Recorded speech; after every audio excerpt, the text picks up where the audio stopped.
லோகேஷ் கனாஜி எடுத்த லாஸ்ட் 2 திரைப்படம், அதாவது விக்ரமுக்கு அடுத்த எடுத்தது லியோ, கூலி 2 படத்துக்கும் பார்த்தீங்கன்னா ஹைப் பயங்கர அதிகமாக இருந்துச்சு. ஆனால் ரிவ்யூஸ் பார்த்தீங்கன்னா ஒரு மாதிரி மிக்சர் ரிவ்யூக்குள்ளே போய் முடியுது. அது ஏன்னு தெரிஞ்சால் கமெண்ட்ல சொல்லுங்கள். வாங்க இப்போ நம்ம வீடியோக்குள்ளே போகலாம்.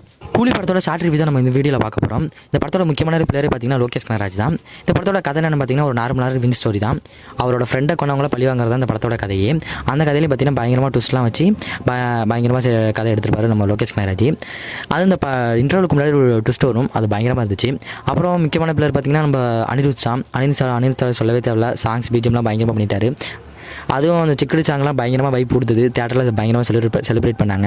ஆனால் மோனிகா சாங் தான் அந்தளவுக்கு செலிப்ரேட் பண்ண முடியலன்னு நினைக்கிறேன்.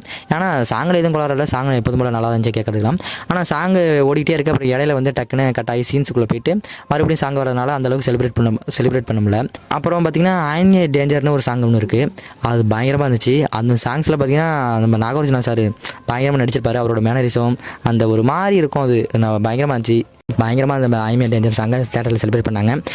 அப்புறம் பார்த்தீங்கன்னா கூலி பவர்ஸ், இந்த சாங் பார்த்தீங்கன்னா கிளைமேக்ஸில் தான் வரும். இந்த சாங் வந்து நல்ல இடத்துல ப்ளேஸ் பண்ணியிருந்தாங்கன்னு நினைக்கிறேன். இந்த சாங்கை சனியாக கேட்கவே ரொம்ப குசம்ஸாக இருக்கும். அது இந்த படத்தோட பார்க்கும்போது பயங்கரமாக இருந்துச்சு. இந்த சாங்கை வர இடம்லாம் பயங்கர குசம்ஸாக இருந்துச்சு, ரொம்ப என்ஜாய் பண்ணோம். அடுத்து இந்த படத்தோட முக்கியமான பில்லர் யாருன்னு பார்த்தீங்கன்னா நம்ம ரஜினி சார் தான். 75 வயசுலேயும் பயங்கரமாக நடிச்சிருந்தாரு. அதுவும் ஃபைட்ஸ்லாம் நல்லாவே நடிச்சிருந்தாரு. அதுவும் ஸ்டார்டிங்கில் ஒரு ஃபைட் சீன் வரும், அது பார்த்தீங்கன்னா ஹாஸ்டலில் ஒரு ஃபைட் சீன் வரும். அந்த ஃபைட் சீன் பார்த்தீங்கன்னா ரஜினி சார் பயங்கரமாக பண்ணியிருந்தார். அதில் வந்து அந்த ஃபைட் சீனே பார்த்தீங்கன்னா ஒரு காமெடி கலந்த ஒரு ஃபைட் சீன் மாதிரி தான் இருக்கும். அதை அந்த மாதிரி கொரியோகிராஃப் பண்ணியிருப்பாங்க நம்ம அன்புரி மாஸ்டர்ஸ். அது அந்த ரஜினி சாரோட காமெடி அந்த மேனரிசமும் அந்த ஃபைட் சீனும் பயங்கரமாக இருந்துச்சு. அவர் சொல்லும் போதுலாம் பின்னாடி வந்து அனிருத் பிஜிஎம் வேறு, அந்த அலையில போலாமே பிஜிஎம் வேறு, சான்ஸே இல்லை. தேட்டர் பிளாஸ்ட் ஆகிடுச்சு, நல்லா செலிப்ரேட் பண்ணாங்க. இந்த படத்தில் எல்லாரும் எதிர்பார்க்காத 2 கேரக்டர் இருந்துச்சு. அதாவது சௌபின் சார் கேரக்டரும் அதாவது ரச்சிதா ராம் கேரக்டர், 2 கேரக்டர் தான். 2 கேரக்டருமே நல்லாவும் நடிச்சிருந்தாங்க, நல்லாவும் எழுதியிருந்தாங்க. அதுவும் இந்த ரச்சிதா மேம் கேரக்டர்லாம் பயங்கரமாக இருந்துச்சு. லோகேஷ் கனாஜி மற்ற படத்துலலாம் ஒன்று பண்ணுவார், கேர்ள்ஸ் எல்லாம் பாதிலே முடிச்சு விட்டாரு. இந்த படத்தில் அப்படியே உல்ட்டாவாக வேறு ஒன்று இருந்துச்சு. படத்தில் பாருங்கள் நல்லாயிருக்கும். அப்புறம் இந்த படத்தில் பார்த்தீங்கன்னா உபேந்திரா சார் பயங்கரமாக நடிச்சிருந்தார். அவரோட ஸ்க்ரீனிங் டைமே படத்தில் கம்மியாக தான் இருக்கும். இருந்தாலும் அவர் வர சீன்ஸ்லாம் பார்த்தீங்கன்னா நீங்கள் அவரை மட்டும் தான் பார்ப்பீங்க, அந்தளவுக்கு நல்லா இருந்துச்சு. எனக்கு ரொம்ப பர்சனலாக உபேந்திரா சாரோட ஆக்டிங் ரொம்ப பிடிச்சிருந்துச்சி. ஏன்னா எல்லாரோட ஆக்டிங்கும் மேனரிசமும் நல்லா இருக்குங்கிற அப்படின்னு சொல்கிறேன்னு நினைக்காதீங்க.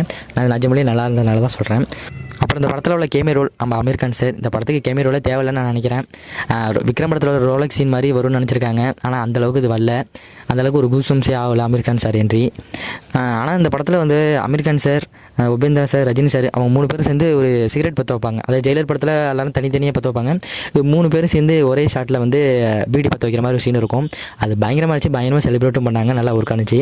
அப்புறம் இந்த படத்தில் ஃப்ளாஷ்பேக் சீன்லாம் இருக்குது. அந்த ஃப்ளாஷ்பேக் சீன்ஸில் வந்து ரஜினி சார்லாம் டிஏஜிங் பண்ணியிருந்தாங்க. Rajini sir, Upendra sir, Sathyaraja sir எல்லாருமே டிஏஜிங் பண்ணியிருந்தாங்க. டிஏஜிங்லாம் நல்லாவே இருந்துச்சு, எதுவும் குறை சொல்கிற அளவுக்கு இல்லை. ரஜினி சாரோட டிஏஜிங் பண்ணது மட்டும் இல்லாமல் அவரோட வாய்ஸுமே பார்த்தீங்கன்னா ஓல்டு வாய்ஸ் மாதிரி காமிச்சிருப்பாங்க, அதுவுமே நல்லா இருந்துச்சு. அந்த இந்த ஃப்ளாஷ்பேக் வர சீன்ஸ் எல்லாமே கூஸ்பம்ஸாக இருந்துச்சு, எல்லாமே நல்லா இருந்துச்சு. ஓவராலாக கூலி படத்தை எடுத்துக்கிட்டிங்கன்னா first half okay, second half கொஞ்சம் லென்த்தாக இருக்க மாதிரி தோணும். அதுவும் குறிப்பிட்ட நேரத்துக்கு அப்புறம் பார்த்தீங்கன்னா படம் எதை நோக்கி போகுதுன்னே தெரியாது, கொஞ்சம் சலிப்பு தட்ட மாதிரி இருக்கும். ஆனால் நல்லா தான் இருந்துச்சு.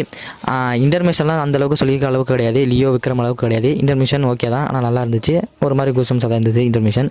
அப்புறம் கடைசி 30 நிமிஷம் பயங்கரமாக இருந்துச்சு, நல்லா கத்திக்கிட்டே இருப்பீங்க, அந்தளவுக்கு நல்லா கூஸ்பம்ஸாக இருந்துச்சு.